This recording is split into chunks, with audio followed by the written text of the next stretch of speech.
Financials. You can set up your default payment schedule, connect with Stripe to use the Details invoicing feature, adjust your currency, and more in the Financials tab. In the top left corner, you'll find your payment settings.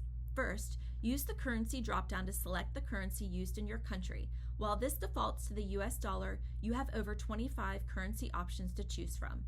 Next, you can set your default convenience fee, which will be applied to credit card payments. If you accept checks from your clients, you will need to complete the Make Checks Payable section.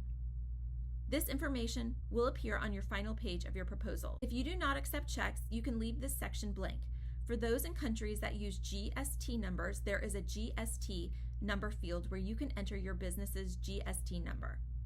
In the top right-hand corner, you can connect with Stripe to enable the Details invoicing feature. Signing up for maintaining an account with Stripe is free. The page also shows the associated processing fees for payments made through Details invoicing.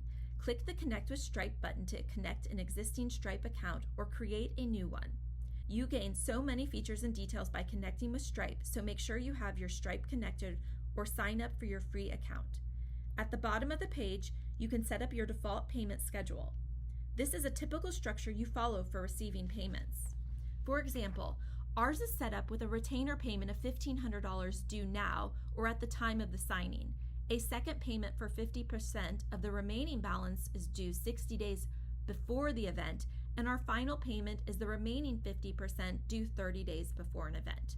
It's important to note that you can adjust the payment schedule on any event basis as you need it. You can also add additional default payments or remove unnecessary ones.